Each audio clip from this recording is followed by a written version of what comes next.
I didn't know a Commodore 64 could have a blue screen of death, but apparently it can. Last time we took a look at this Commodore 64. It was supposed to be a quick video, but it had some interesting issues I hadn't dealt with before. If you didn't see that video, I will link it here or somewhere. And I will also put it in the description below, so I would watch part 1 first. Now we're going to take a look at getting this the rest of the way to running. So we'll continue with this repair and with how I restore a Commodore 64.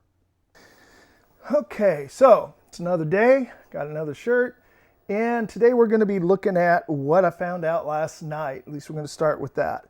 I ran into issues that I haven't had to deal with before, and when I run into that kind of problem, I like to kind of get back to the basics and go look at the theory for the circuit.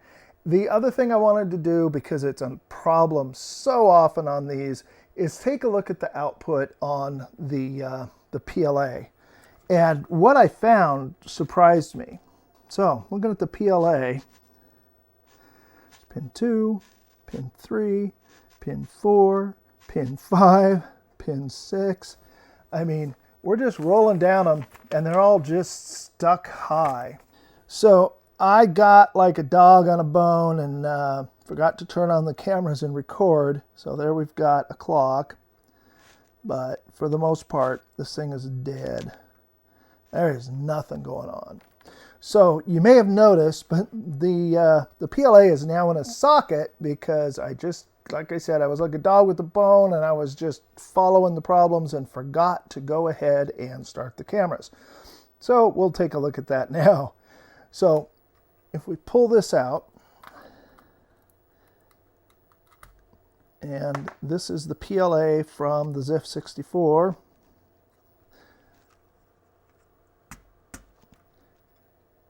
And we turn it on, and looks like we got the exact same thing. Then a few seconds later, you get this. That looks like the right blue. We just still don't have a right signal. So we have progress. And I tried it with the dead test cartridge, and we basically get the same thing. It looks a little bit different because, you know, it's putting up a different screen. So we definitely had a problem with the PLA. And we definitely had 2 bad RAMs. But the other issue we have is clearly just a video issue. We're not getting a good video signal. So I did some research. I was looking at the schematic, and right here we've got some video timing circuits that generate the color clocks. And we have a timing circuit here that generates the dot clock. The color clock coming off of pin 10 of the 74LS629 that is right here should be 14 point, it's either 31818 or 818. Might as well fold right on the digit. But, so that is pin 10. So that would be right there. And it is 14.3180. So that looks perfect. Then this one here, we have the dot clock coming off at 8.1818 megahertz on pin 7.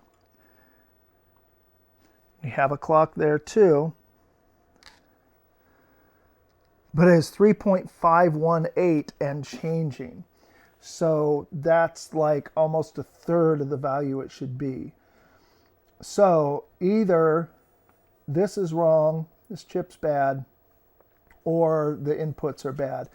So the next thing I did is I'm looking at these inputs coming into pin 3 on the oscillator, and we got R23, R22, C87, and C55. I spent for freaking ever looking for these resistors and capacitors, and finally I realized that the schematic that I love to use so much is technically for this board, which is, as you can see, has a quite a bit larger area for the video circuitry, and obviously that's been simplified here, so this doesn't quite match up, which, you know, is the pits. I've never had to do anything inside the can here except replace a VIC chip. I've never had to mess in these cans at all. I rarely see this board, and this is one of Carl's parts boards, so who knows where this one's at. Then where I do see issues is on this board. This is the later board. So that one came first, this is next, and then this board. And as you can see, the can's gone, it's all super simplified, and pretty much everything is in this one chip. And this chip is an MOS 8701. And these go bad. They go bad all the time. So that's usually when I see a video issue. So here, I'm pretty sure that this chip is bad. It's a 74LS629. So what I'm going to do is I'm going to pull that chip, put in a socket, put a replacement I have here in, and see where that gets me. But I guess the point I'm trying to make here, though, is that what I'm trying to do here is understand what the problem is, not just if this, then that. I did some research last night when I was getting ready for bed, and I only found that screen I'm getting in one place, and it was an exact match for both the variants I get. It was on Ray Carlson's site, and it was a Commodore 16 that had bad RAM. But I don't see, that doesn't mean it's not true, but I don't see how RAM on the 64 behind its buffers and stuff is going to cause a video issue like this. Who knows, maybe some weird value is initializing something wrong, but this machine doesn't really have a CRTC, the VIC.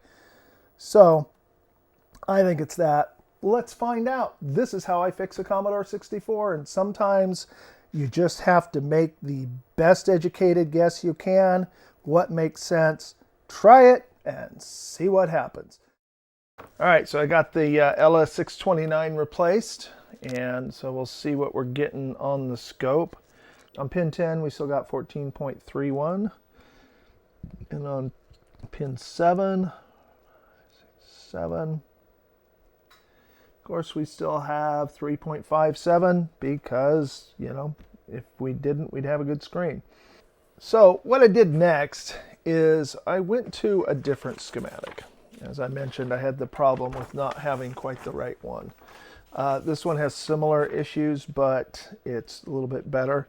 And this is from a Sam's Computer Facts on the Commodore 64.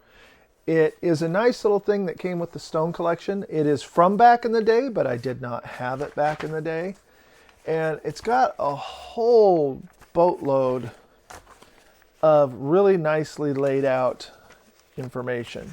And I'll put a link to this on archive.org in the description.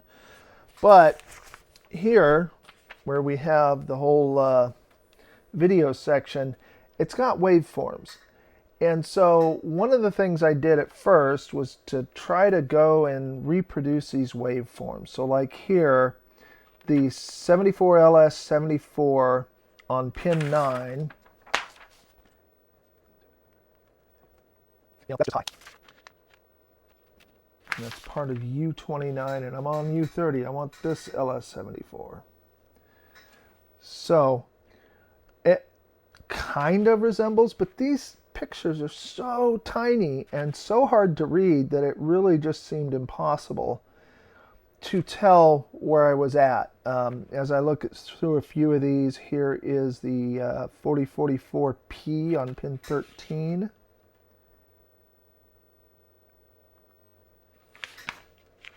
And it kind of resembles this, but kind of not.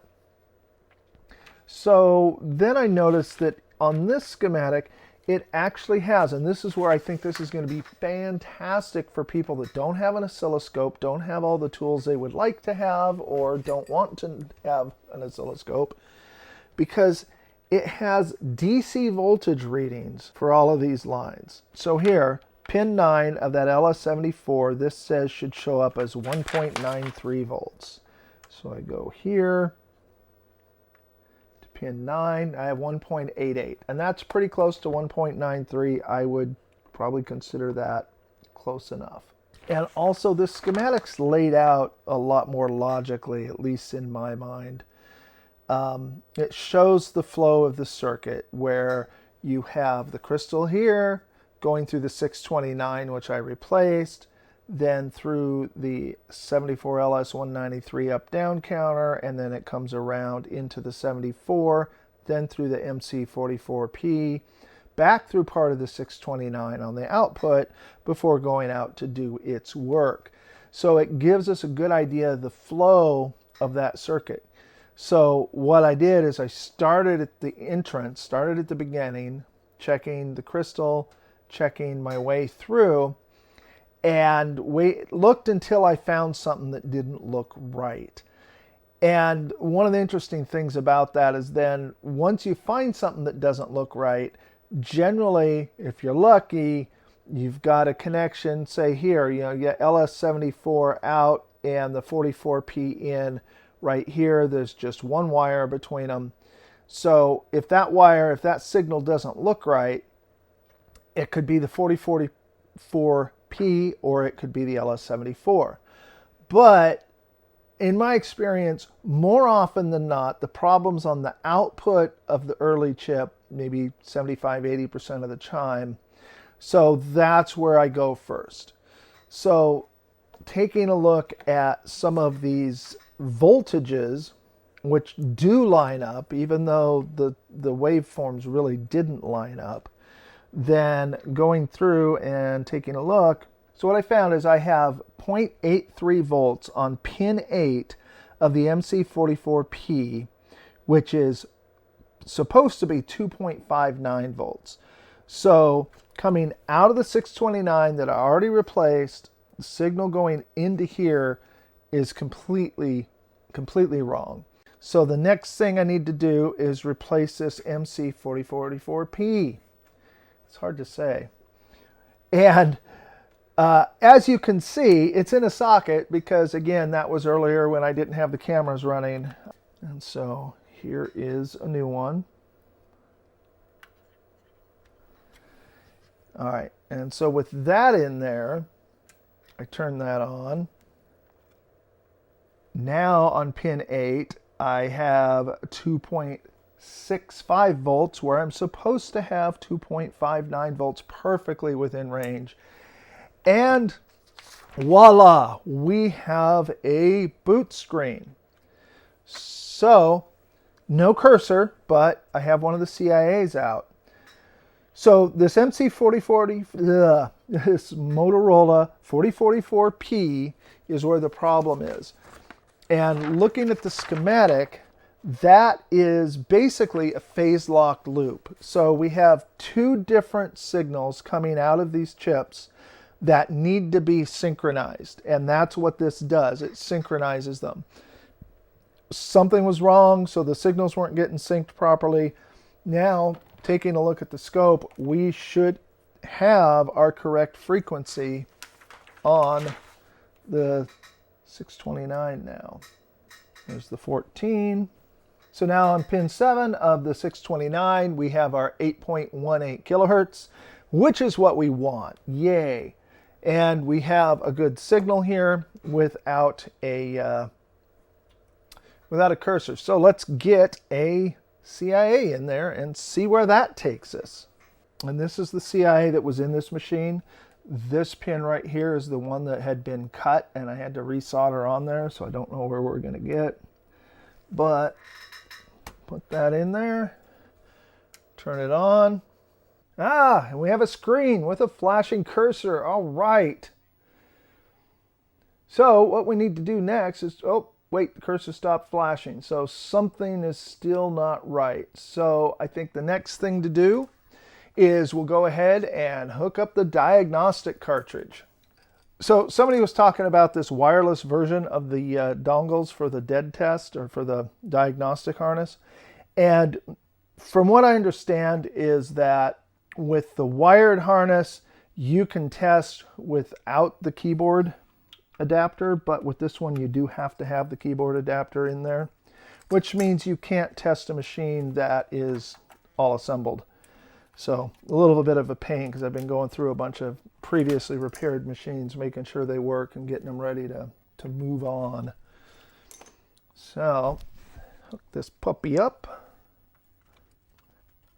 All right. So good. Okay.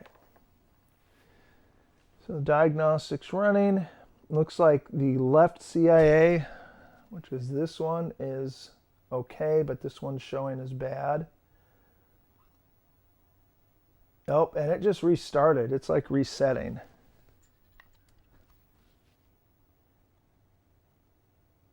So there, it's making it through the RAM test this time.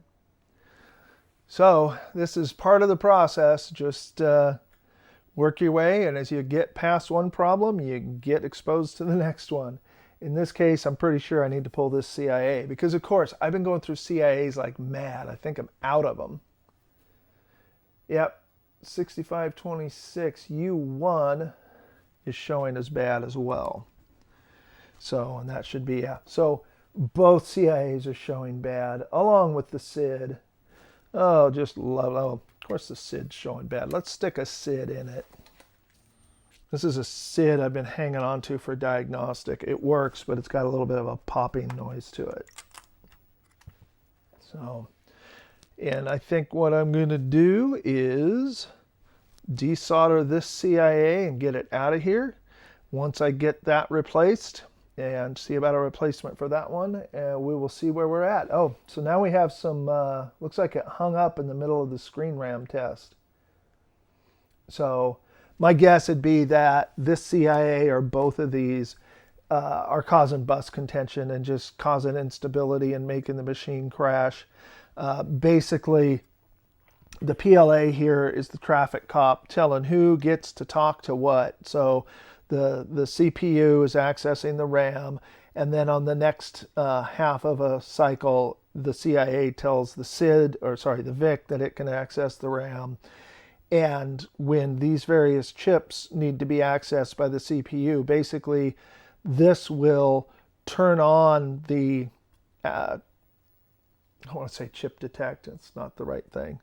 So the CIA will activate, say, just this chip and let the CPU access it. And then if it needs to, so it's getting character information. Then if it needs to be running kernel routines, this chip will get activated. And these are all attached to the same wire, basically, that are going into the CPU, the address and data bus. So the PLA is a traffic cop doing all that stuff. But what happens is if the CPU is trying to access, say, the kernel to run code, and the traffic cop says this chip is active, but these chips start trying to do something on the bus, then it's just like a car running a red light, and it makes a crash, which literally the computer crashes. So I'll be back as soon as I get these chips replaced, and we'll see where we're at then.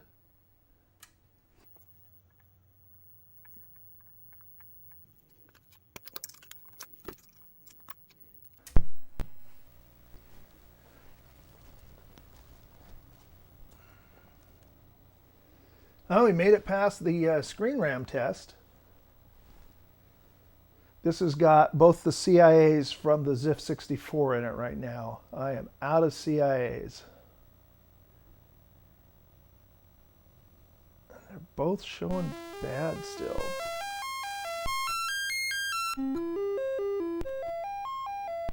And again, this is a Poppy SID I've got. So, still showing as bad. So, let's see what we will see.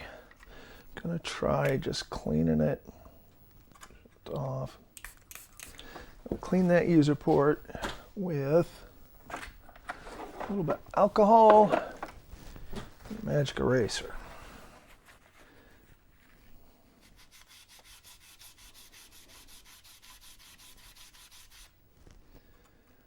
This bottle just has a little bit of deoxit in it from my leaky can.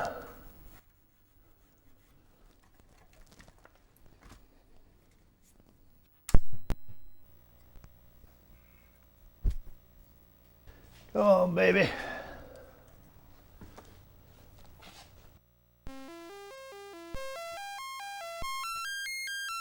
And again, it's a Poppy SID. Hey, it passed. So, next step, I am going to go ahead and put its real SID in and pull out this diagnostic one I've got. All right, if this works, I'm going to leave this running for several hours. Let's see what happens.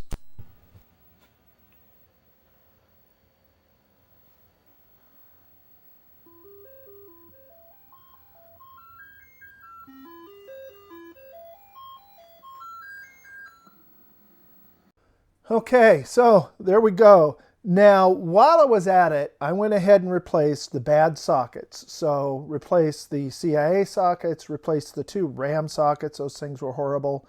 The VIC socket seemed fine, so I left that there. And all in all, what did we have? We had a bad PLA. We had 2 bad CIAs.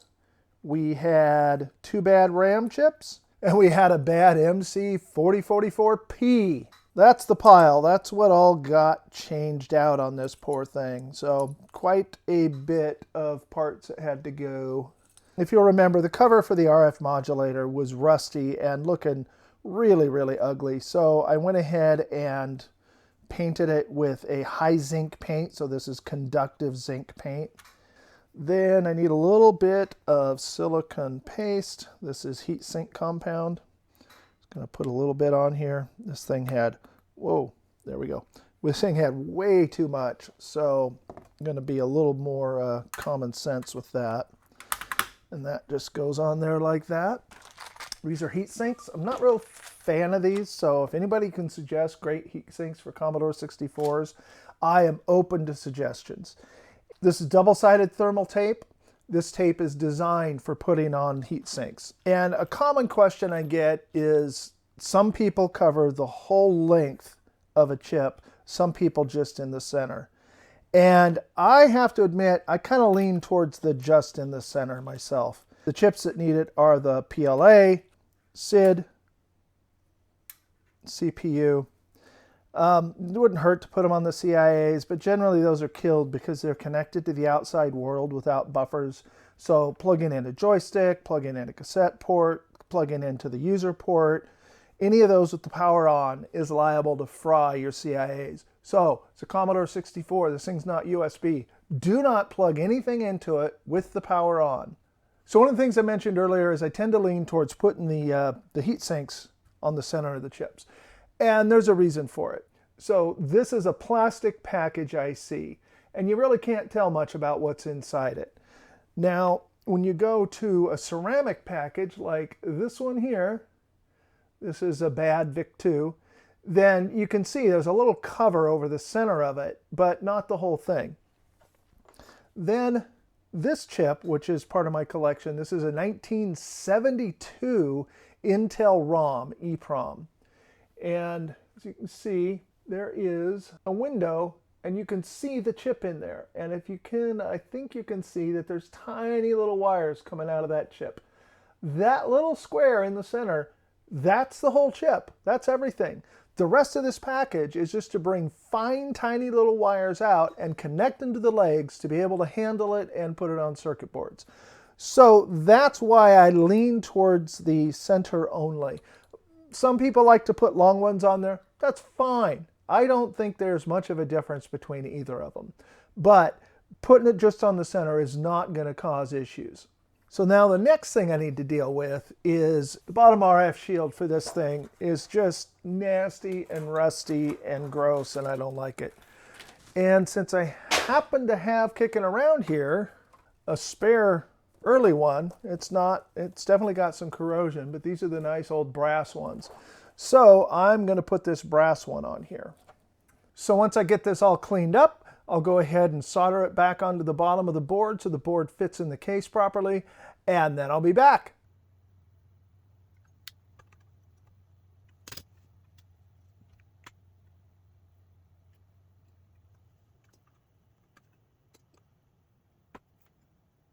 I also want to mention real quick, if you remember how just beautiful this machine's keyboard is, I am going to make a separate tutorial on how to clean a Commodore keyboard aimed at people doing it.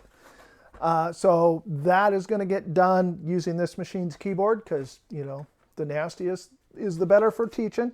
And so this keyboard that I'm using right now is just out of the ZIF 64. This is the case. And we'll take a look. I have retro-brighted the case. No, I haven't. I have sun-brighted the case. And it looks better, but as I expected, it's not the prettiest thing in the world. I also want to mention real quick that some of the captures don't look great, and that is just this cheap piece of junk USB HDMI capture I'm using. I need to get something better, not sure what, but it's definitely having issues and starting to overheat. So just disregard the ugliness of the direct captures. As you can see from the shots that I do of the screen, it looks gorgeous on the monitor. Okay, so this was a really interesting machine to repair. I was fascinated with the video issues, and it was really fun learning the new section of the circuit that I haven't really dealt with before. So in the last video, I mentioned a couple of machines I'd talk about. I'm going to do a video here soon covering just some quick synopsis. It'll be a Tidbit Tuesday going over several machines and just kind of a quick, here's what they had, here's what I did, now they're fixed. I've got some machines that I don't have enough footage for, and so we'll take a look at those then. I have a couple other Tidbit Tuesday plans in the works. And then I'm also going to be moving some machines on. I need to recoup some of the costs that went into the Stone collection, and I need to get some money for parts because this machine alone had 2 CIAs and a PLA, and that right there is quite a bit of money. About 70, 80 bucks on a machine I'll probably sell for 100. So in this case, though, this machine I'm not going to sell. So I've already talked to the principal at Kennedy Middle School. They're seeing if they have a place for this machine, if anybody there wants to have it just for the school. And if they do, I'll donate it to the school because, I mean, it's a piece of their history. And if not, I'm going to hang on to it in case they want it down the road. I actually have some other school machines, a lot of school machines, including another Kennedy one. Time for some Moon Patrol! And hey, let's see if I can do better than I did last time.